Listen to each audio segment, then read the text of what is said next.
Hey friends, and welcome back to the channel. In today's video, we're going to be creating some fun projects using the terracotta paints by Folkart. I hope you'll stick around and see what I make.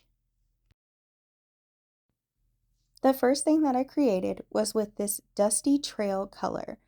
It went on glass really well. I used an old glass jar that I had around the house, added an old candle lid which was also glass, and removed the old lid. And I came up with a piece of art.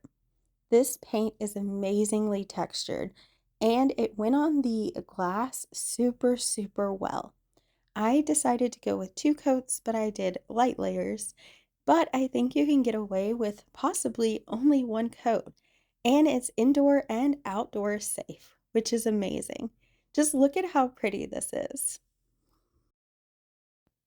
The next project that I wanted to make was with this little wooden piece that I had.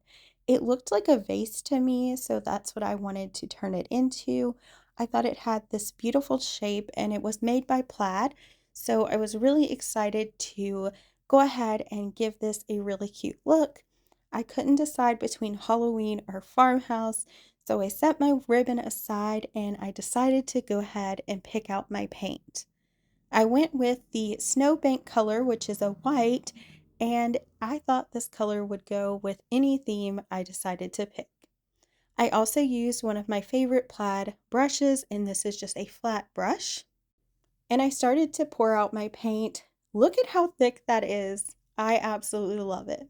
Now I'm just adding my paint onto the wood, and I'm noticing that the paint is staying thick. It's not seeping into the wood too much, and it is actually turning out great.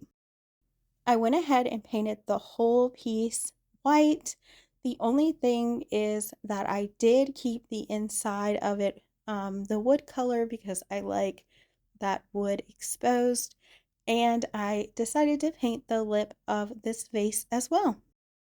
Once that was done, I decided to let it dry and set it aside so I can work on a new project. The next thing I did was I painted some of these wood beads that I had in my craft room. I did one in obsidian, one in snowbank, and one in dusty trail, and I thought these would be really cute as little planters for the dolls. So I had some plant pieces that were sent over by my friend Doll Fairy Crafter. So thank you, girl. I also had a few in my own stash. So I decided to use them and I just stuck them in, no glue needed. And I made these adorable plants for the dolls and they came out so cute. And here's what they look like with the doll for comparison, and they have that same terracotta texture and look, and I just think they're so adorable.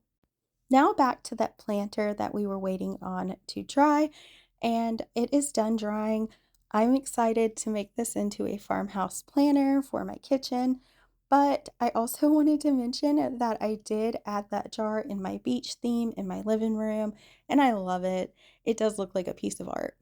But anyways, I went with this ribbon for the bow and I went ahead and cut everything out to the size that I needed.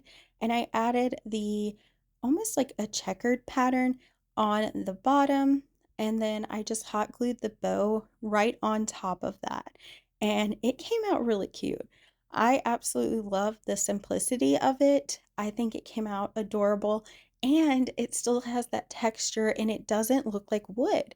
Unless you look inside, of course. Maybe I should paint inside of it, but I think it came out great. I went ahead and I grabbed some flowers from my living room, and they don't really go with this. I'm gonna pick some different ones, but I just wanted to show you how adorable this is gonna look once it's set up. And these are all the projects that I made. I love them so much, and I'm so excited that I came across this paint. It's a new paint for me, and I'm definitely going to be using it in so many different ways.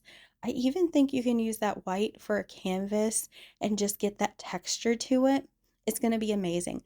So anyways, guys, I hope you enjoyed today's video. I'll have links to everything that you need to know about the paints and stuff like that down below. And I love you guys. I will see you in the next video.